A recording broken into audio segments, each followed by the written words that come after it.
This week's episode of Wine Wars is sponsored by Winc. Longtime listeners of the show, you should be familiar with Winc by now. It's a monthly wine subscription service that is custom designed specifically for your palate. Something you might not know about Winc, though, is they have a really nice, easy-to-use app, which I am booting up on my phone right now. So it keeps history of all your purchases previously, all your ratings. Once you've rated 10 bottles of wine, you get $10 credit towards your next purchase.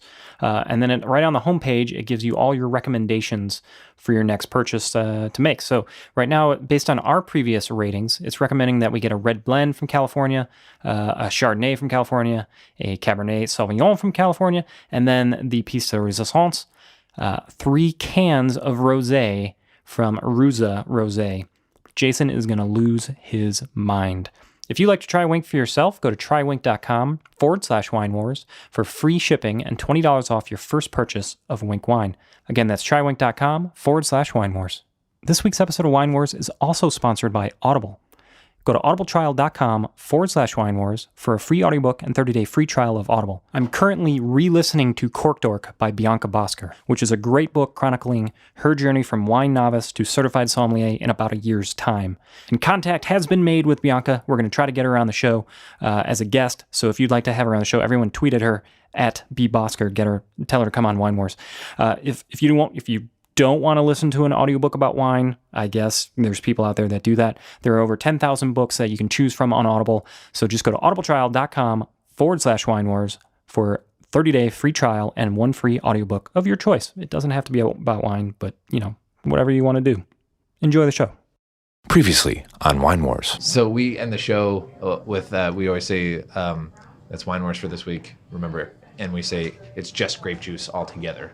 So I'll continue now, and you can say, it's just grape juice with me, okay? So that's been Wine Wars for this week, and remember, it's just grape wine. juice. Grape juice and wine. That's perfect.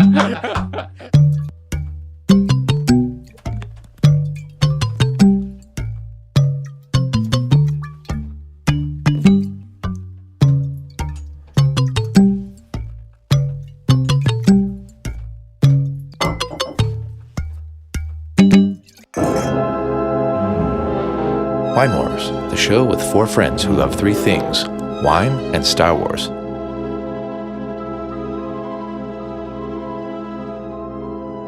All right. Hello, listeners. Jason here from the Wine Wars podcast. With me tonight is I'm solo here at the Wine Maniacs in Occonomowoc, and I'm here with Jeff Cox, the proprietor of Wine Maniacs, and Jim Lambert, all the way here from Australia. Crazy. How you doing, Jim? I'm doing great. I love to be back in Wisconsin. So nice of you to fly all the way across the pond to hang out with me.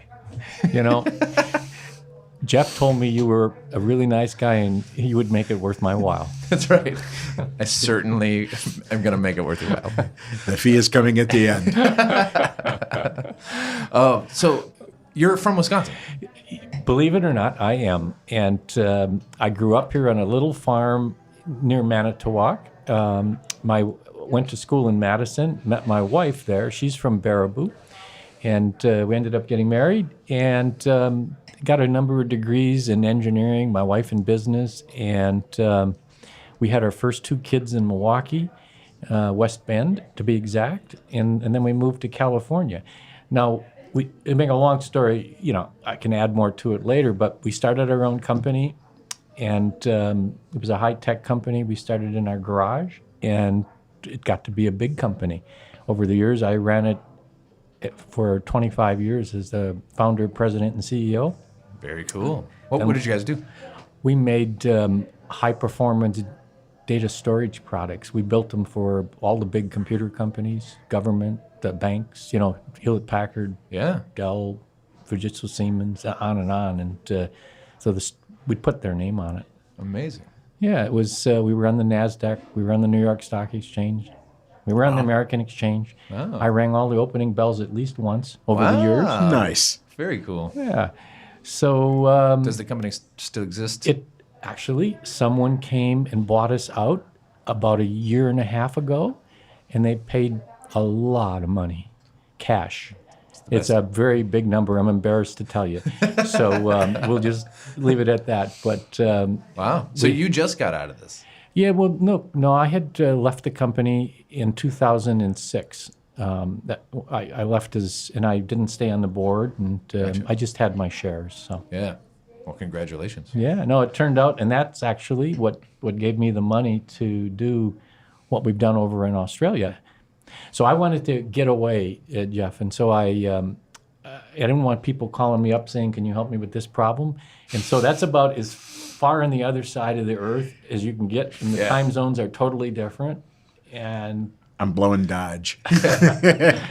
so we went over there. We found a property. We bought a vineyard and an existing vineyard, and the next year we bought an existing winery, and then we started to expand both of them. And This is 2006. that we actually bought the property in 2003 and the winery in 2004, and we kind of ran it remotely a little bit, but I had other people running it. So, but then when we went over, we drank wine for a long time, and actually, by the way, I want you to know that I'm being really good today. I am starting late every day when we're in Australia. Happy hour starts at 4:00 AM. Well, it's usually it's PM, and some days, if there's a good reason, I start earlier at noon or something. If we have visitors, important visitors, We call it day drinking. day drinking. And I just got You can't drink all day if you don't start in the morning. Correct. I just seen a new shirt that I got, and I bought it, and I'm taking it back to Australia, and it had a really good saying on it, because sometimes I get confused, and I actually try to do some work, and so this shirt says, "No working while drinking." Nobody thinks I work anyway, so it's perfect. Do you? No. So we started off, and we just kind of were running what was there, and then I decided to take things up to a new level and a new, and so we designed. It was a 5-year project. We designed a new state-of-the-art gravity-fed winery, and What does gravity fed mean? well, it means that it's built into the side of a hill. It's got levels, and so you can bring the fruit in on the top level and tip it into open fermenters, and you don't have to use pumps. Brilliant. And so since about a third of it's underground, it keeps naturally very cool. And not only that, but we're 100% green and 100% sustainable. We have nearly 400 solar panels on the roof. And at this time of year, we're generating more power than we're using, and we're putting it all back on the grid. So the only thing we're missing is batteries to store some of it so we don't have to take it off at night. But we'll get that eventually. But we collect all of our water off the roof. The building is massive. Yeah. And so we then pump it. Flows by gravity into underground tanks and gets pumped up like a city water tank. We got 4 of them on top of a high hill, and then we have gravity water for everything. That's awesome. I saw on your website the photos of the building. It was really impressive. It's a gorgeous looking property. Yeah, it's for people that are in Wisconsin, I We don't studied, get sun there okay. in Wisconsin, so we don't know what that's like. There's that one day. Yeah. We Frank Lloyd Wright inspired me, and this building is. I think he might like it. He, I've been up in the house on the rocks, and there's that big cantilever beam going out with glass in the tree branches. And if you come to our place, it will remind you of that. Very cool. Because it's 270 degrees of glass, and you're up in the tree branches. So on top of the winery is the public floor. And so we have huge tasting rooms, and we have a restaurant that will seat 125 on the inside, 200 on the outside decks. Then we have an event center that will seat 400. Wow. And it's all natural. The building materials, everything's polished concrete on the floor, and the stones are beautiful out of the local quarry. All the tasting bars, the tables are made out of reclaimed red gum and blue gum trees. Cool. And so it's very beautiful. And people come up. We had the first, they call it a lift, we call it an elevator. Since we're multiple levels, we put in an elevator for the handicap. I'm thinking one day I'm going to be old, but I'm still pretty young. So anyways, we everybody comes up and they say, wow. I mean, because it is stunning. It's cool. Let me ask you this. Was your move to Australia, was it based on an opportunity, or was it like you just had been into Australian wine and wanted to venture there? Since I grew up on a farm, I thought that this would be kind of a gentleman's farming, and I enjoyed wine. Everybody asked me, well, did you do it here? And I said, yeah, I drank it. And I drank quite a bit, so I figured, how hard can it be? Well, actually, it's pretty hard to do it properly. And, I heard this story, and I can tell you it's true. You know how you make a small fortune in the wine business? That's right. You start with a big one. Right. Same as the music business. Okay, well, they're two And things I in think we can common. add restaurants to that. Yeah. Okay. But I love what I'm doing. And, I get up every day. I have just spectacular scenery, animals, birds, parrots. And then we have beautiful people and visitors from all over the world every day of the week. We're open 7 days a week. And we have people from Wisconsin, from, Illinois, Minnesota. We get in a bit of an argument. I get my cheese head out and we talk about the Green Bay Packers. And Does it surprise your guests that you're It does. American? They can't, well, I mean, not so much the ones from Asia and Europe, but certainly the ones from America are a bit surprised, and particularly when I get my cheese head out. You sure? Then they know I'm for real. It's right there behind the bar. Cheese head on. That's right. That's funny. So we make just, we have about 100 acres. A bit over half of that is under vines. Jimmy. And we have, currently we grow 10 varieties of grapes. And from that, we make 17 wines from our estate vineyard. So not only do we do that, this year we have some really good winemakers. We made wine this year, 2017, for 15 other companies in South Australia. Wow. So my son actually used to be the chief winemaker. He graduated from Madison here in Wisconsin and went to work for GE. And then when I said I was going, he came over. So he didn't go to UC Davis or anything? No, just but what he did picked do, it up. No, he worked for the old winemaker, and then he decided to go back to school, which he did. He got his master's degree in oenology from the University of Adelaide. Now, that is considered, after UC Davis, the second best winemaking school in the world. Cool. So, I say he used to be the chief winemaker because what typically happens is he met a girl. And now she's the chief winemaker. Yes, and here's what happened. They ended up getting married. She's Peruvian. She's beautiful. I saw them on the website. Okay, and so she, after they got married, we were introducing them to some people, and I was going to introduce him as the chief winemaker, and I said, wait a minute. Remember, a happy wife's a happy life. And so what I introduced her as the chief winemaker, and she gets this big smile and listens and then kind of shakes her head, no. Kirk wears the pants in the family. I just tell him which ones. So we have a lot of fun every day. And happy hour, like I say, really begins officially at 4 o'clock. I have a couple people that help me in the vineyard. We have about 40,000 vines we take care of. Wow. And so they start at 7:30 and they knock off at 4 o'clock. Yeah. It's a good long day. Yeah. So we usually start off with a beer, because you know what we say in the Barossa Valley? It takes a lot of beer to make a good wine. It's weird. They say that in Italy, too. That's right. And California. And You want to tell us a little bit about what makes Barossa Valley different than other wine regions in Australia?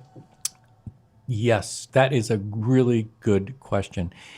And the answer is the Barossa Valley is one of the top 3 wine areas in the world. And that's because of the weather and the soil. So if you take, the area around Napa, this is my opinion, but I've heard it say by many wine experts agreed with me. Sorry, I'm slurring my words, and I didn't even have that much to drink yet. What's going on? That could be why. It just happens.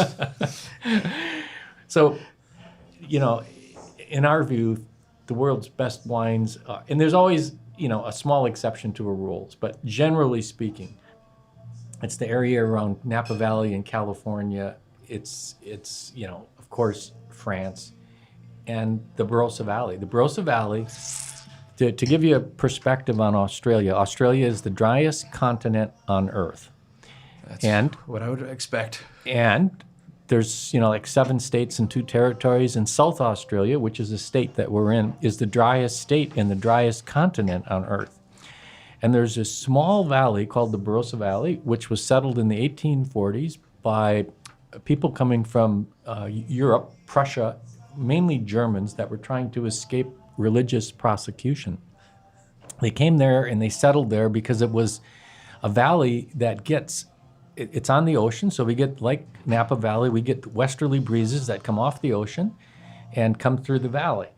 And so we have actually very cool nights. Even when we have 110-degree days, it almost always cools off at night.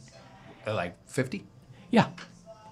And so you really can almost get by without air conditioning there. Yeah. But it's very nice for the grapes. And the only time that it stays hot at night is when there's a typhoon, the same as a hurricane, but it's in the southern hemisphere, and they're on one of the coasts, and they change the weather pattern. But so we get about 20 to 25 inches of rain per year, which is pretty similar to Wisconsin, if I recall. And it's just in this valley, because it's on the ocean, and the stuff comes in, and there's hills. I wouldn't call them mountains. But it drops the rain, and typically, it's very dry from many years. We will go from now until April without any rain, and so we don't have a lot of disease pressure usually. I mean, of course, you can get a lot of rain events, and it can get hot and humid, and you can have that. But so the Barossa Valley itself is about 5 miles wide by 8 miles long. So it's a relatively small place, but it's considered the Napa Valley of Australia. And like 85% of the premium wines that are made in Australia are made in the Barossa Valley. Even fruit from many other regions are shipped to the Barossa Valley, and it's made into wine there. The only industry there is wine. Huh, cool. And I expect it's Shiraz is one of your main wines, but you do cabs and... Yes, the Barossa Valley is famously known for Shiraz. Here we call it Shiraz. It's the same grape. The Aussies have a tendency to make up a new name for everything. And Good for them. And usually they put IE on the end of pretty much everything or something like that. But no, we're world famous, and of course you would know, and most people would have recognized the Penfolds Grange, which is primarily Shiraz. It's you'd see that pretty much in any place around the world. But we have many, many famous Shirazes that come out of Australia, and it's by far the largest, of any of the grapes. We produce more Shiraz than anything. Yeah.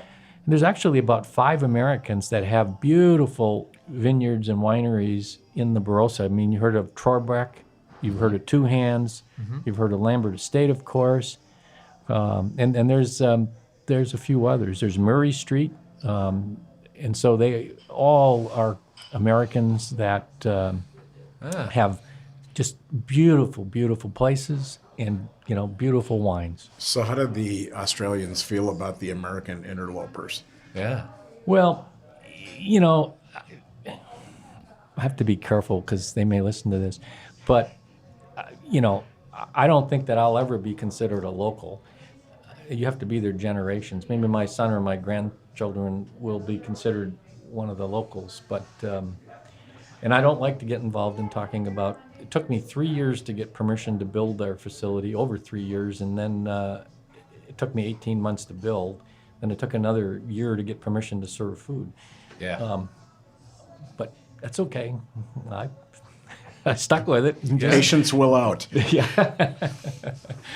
So, I didn't. Yeah, we have a spectacular restaurant now, and up there next to the tasting rooms and event centers, we just hosted the wine dinner for the wine awards. We had 392 people in tuxedos in Nice. our event center, and I'll show you some of the pictures. It's stunning. Beautiful. Yeah.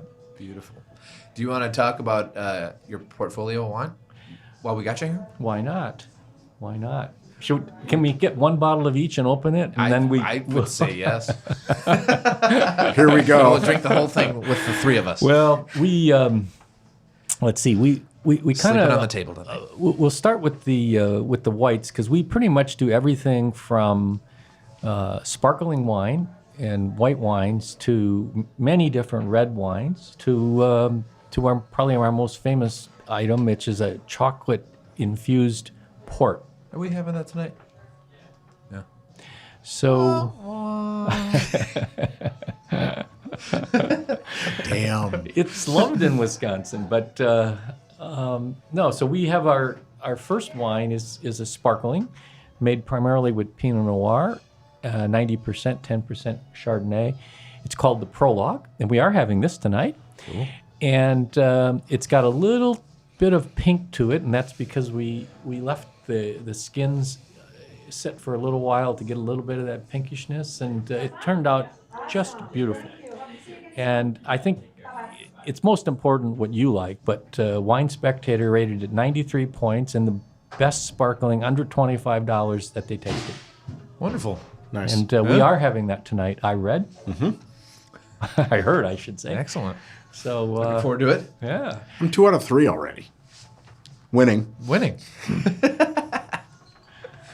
So we then have 2 Chardonnays and 2 Rieslings. So in the Chardonnays, we have one that's slightly oak called, so I should go back to the Prologue. It's named the Prologue because that's the beginning of the story.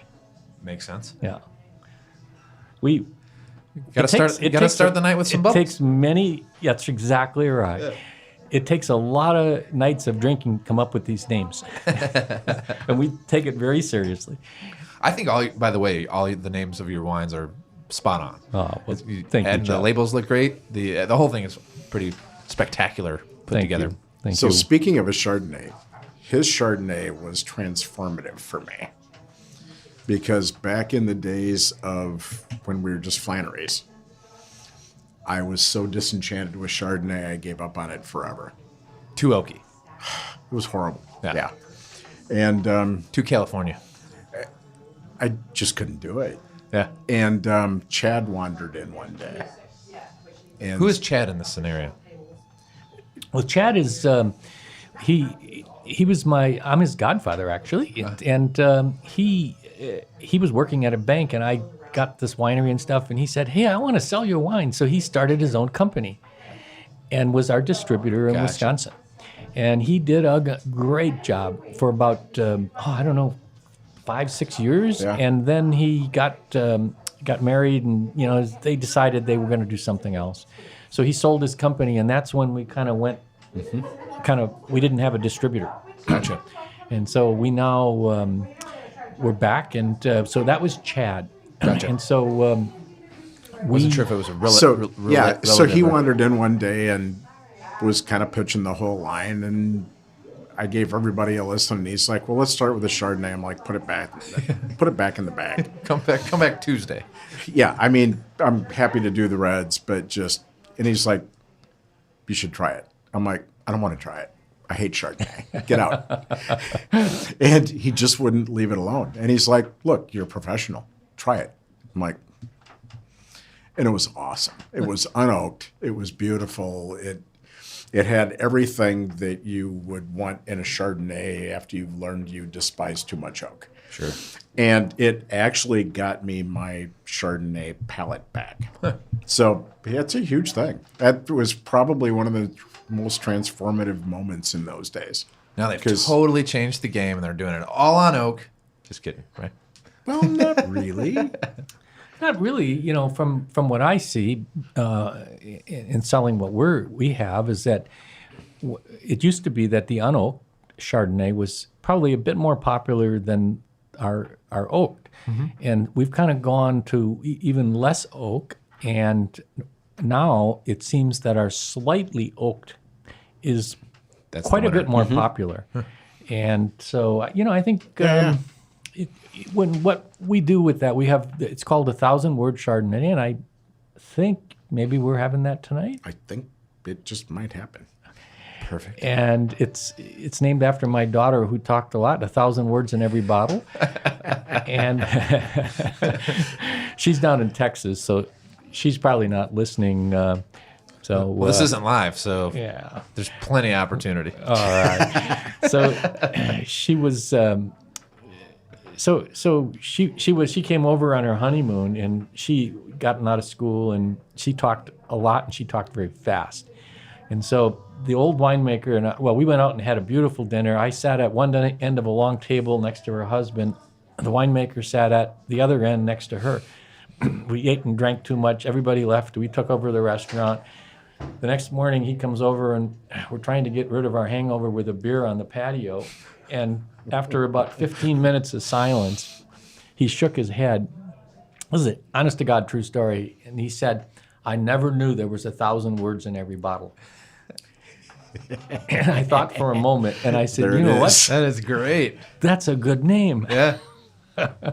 She was very upset when she was young, but now she has that first bottle in her kitchen. So Nice. Wow, cool. Nice. Good for her. yeah, so that's the Chardonnay. Then we have two Rieslings. We have a dry Riesling, which is kind of somewhat of a Barossa style, but then we have a bit more fruity and sweeter one, and we have a lot of people come from Asia, but also a lot in America, and the younger generation that like that little sweeter touch, which personally I can't really drink that. I'm afraid I would get sweeter than I am already, and I'm I can have like a small glass, but that's it. Yeah. So then, Sweet Riesling is not my thing. no. We call it starter wine. Yeah. Yeah. Okay, we're all in agreement on that. Yes. So then we have a nice rosé that we make out of Zinfandel, of all things, and it's called First Kiss. Now it's called First Kiss because it's the first wine we make every season, and it's also, I say, it's our free wine. Now you might wonder, well, what is that? And what that is that we have a lot of eucalyptus trees on our property, and particularly by that Zinfandel. And what the birds used to do is they'd eat the whole crop there. When we left it sit there and ripen, as it got ripe, they'd eat 100%. So now we pick it before it's ripe and before they eat it and use it for making Zin. And so it's like we got the grapes for free. Nice. Nice. Yeah, that makes sense, doesn't it? So actually right now... Did you say that's a rosé? Yes. Oh, Zin rosé. Yes. Cool. And it's very nice. It's again a drink that's quite popular with the younger generation, and particularly when it's hot, like it is starting now. They sit out in the decks, and you got your nice pink glass of rosé. I'm sad to say I became a rosé guy. Yeah. It happened to me probably this year. It's about time. Yeah, I love rosé now.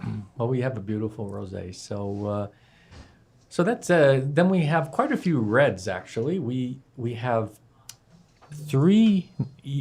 And you might ask why. Well, you answered this question when we started. You said the Barossa is known for Shiraz, and we have three different Shiraz. So we have the Mustang Sally. It's a fun, easy drinking, easy going, kind of our lightest Shiraz. Then we have the Commitment Shiraz, which is kind of a very serious wine. Take some cash. That's the commitment we're talking about. We're talking about commitment. Actually, it's the commitment. We named it when my son got engaged and married to the other winemaker. We made it specifically for them. Beautiful. Nice. And it was very popular. And so now people that are getting married buy it. They have it for their weddings. business partners get it. And you know Smart, what? yeah. We got a huge rating on that.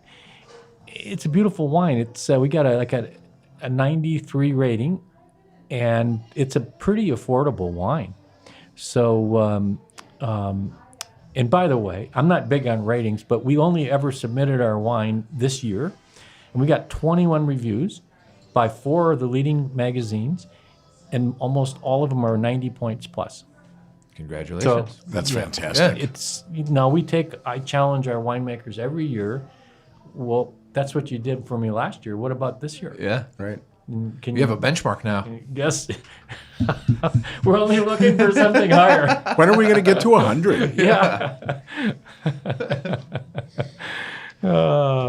And this one that we're drinking. Yeah. So now that Is the so we third have of the- So our third Shiraz is called the Family Tree, and everybody rated that over between 90 and 95. That is just stunning. So Is that the top of the? that's the top of the line. We only have 2 ultra premiums. Cool. And so then we have the Black Sheep, which is one of our 2 blends, and it changes a little bit every year. We had 5 different grapes in this one, the vintage that's sitting here on the table that we're drinking. But it's just full of fruit and layers of flavor, and very, very affordable. These wines would be retailing for $15, I believe, or less approximately across America. Cool. It's very good. Yeah, thank you. Especially for that money. I didn't think it was. It's pretty affordable. Yeah. It can vary by state a bit, but then we have another blend called it's a traditional Rhone style GSM Grenache Shiraz and Mourvedre called Three's Company. Nice. Remember the TV show in Milwaukee? For sure. For sure. So then we have some kind of unusual ones for the Barossa Valley. We have people ask me, why did you do this? And I said, because I could. And I like to drink something different every night. So we have a Tempranillo called Tempt Me. Oh, that's surprising. We have a Zinfandel called Forgive Me, for I had sinned. We have the 100% Merlot called the Complicit. And you got Tempt Me, Forgive Me, the Complicit. There's something going on. There's something going on Maybe there. I'll tell you the Pretty story smart. another time. Yeah. But, Weesh. so then we have our one of our Cabernets called the Thoroughbred Cab, which is just stunningly beautiful. There are some. I think the Barossa is kind of undiscovered as far as Cab Savs go. Yeah, that's what I've heard. Is I was kind of expecting more of your portfolio to actually be cab based, just from my reading. So, but high quality cab, right? And so that one is beautiful. And then we have our one other top end wine called the Silent Partner, which is also a Cab Sav. The Silent Partner, by the way, is named after my father-in-law, who I spent the night with last night in Baraboo. He's 90 years old, and he loaned me the money to start my original company, and he was never silent. He had the answer for everything. And so this was named in honor of him. And it's got Nice. a picture of his face when he was 25 on the label in a platinum coin. That's cool. And somebody, one of his children pointed out to me, hey, you forgot to put in the small print on the bottom of that circle, "In God We Trust." Anyways, he's a great guy. And that wine also got stunning reviews and just beautiful. Cool. Why don't you tell us real quick what got you into wine as we kind of wrap it up here? Yeah, it's well, I should mention just the last wine quickly because it's world famous, and it's a tawny port that we age for a minimum of 5 years, and we have a process where we infuse real dark chocolate into it, and it is loved in America. It is loved in Wisconsin. It is loved in Australia. It's loved in China. It's loved in Switzerland. We got customers that come there and want to ship chocolate, and we ask us to ship chocolate port back to them. Anyways, that's our last wine, and that's beautiful. It's a tawny port? Yes. Is it aged a specific? 5 years. 5 years? Jeff was the first guy to ever pour me port, and now I'm super into port. God damn it! Come on, you love that. Well, you've got to try it's called the chocolatier. Cool. Yeah. But no, as I said, I wanted to. It's very hectic being a CEO of a public company, and I did it, and I figured I'd put my time in, and I didn't want to die doing that. So Yeah. I thought this would be. I liked wine. I loved being in vineyards and wineries, and I thought, what a nice way to spend the rest of my life. And I went to Australia because I loved the country. I loved the people. When I was building my company, over 25 years, we created subsidiary companies all around the world. One of the places, of course, was in Australia. So I used to fly around the world every quarter and visit our big customers and our offices and employees. And so I always stopped in Sydney. That was my last stop before coming back to America. I'd go fly easterly.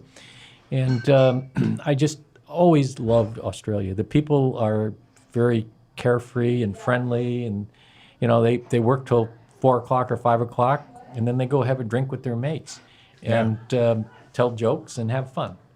So it's a very the Barossa Valley reminds me of going back in time at least 30 years.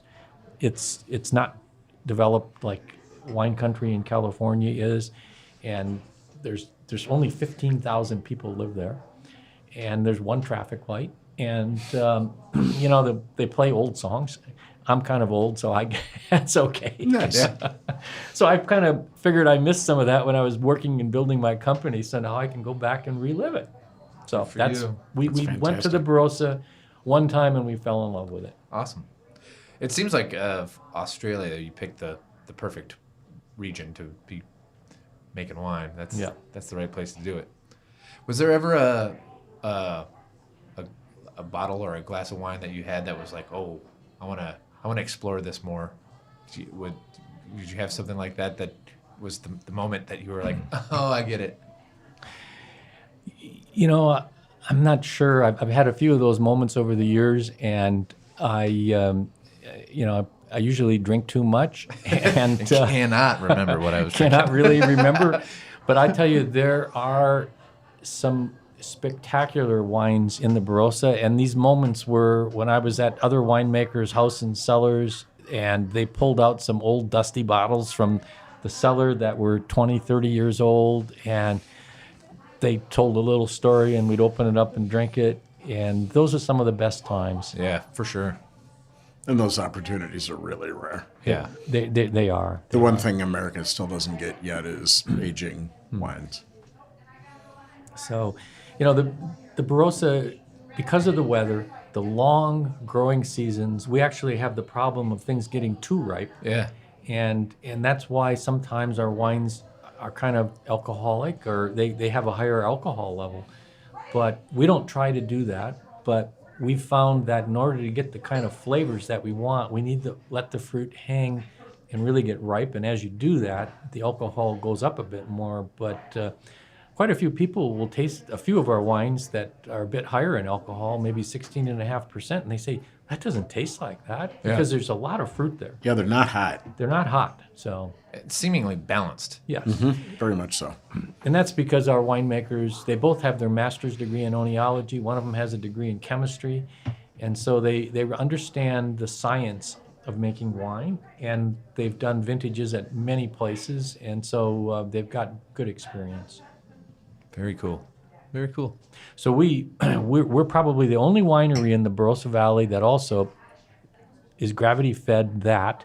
We're using a new harvester that picks the fruit, destems the fruit on the harvester, sorts it, and then puts the fruit in the unit. And when the unit's full, it tips it into a waiting gondola. When the gondola is full, after 2 tips, it drives up into our winery, backs up, tips it into open fermenters. We don't touch it. It's the cleanest. It's a robot? It's like a robot. Yeah. It's the cleanest pick you've ever seen, because we get in fruit that is from all over, from 15 other places for the other customers. Yep. And they will machine pick some of it with other machines. They'll hand pick some of it. This new machine is the cleanest pick. There's no, leaves or stems or bugs or snakes or. It's the Roomba grape. Yeah, it is. Yeah. It is, and we've eliminated all the labor and the costs. Vinba. We got this. Vinba. Hey, this could be good. This could be good. I'll be your California sales rep. All right. Let's do this thing. Vinba. I love it. Maybe we should name a wine that. Yeah. As inspired by. Inspired by. Well, I think we should wrap this up because we got a dinner to go to. We got to eat, drink. That's right. Got to eat and drink. 6 courses, right? Yes. Zoinks. So that's been Wine Wars for this week. Follow us on Twitter and like us on Facebook. And that's been Jim Lambert from Lambert Estates. Thank you so much for your time today. I learned a lot, and hopefully you guys learned a lot. So that's been Wine Wars for this week. And remember, It's just grape juice. 1, 2, 3, 4. Wine Wars.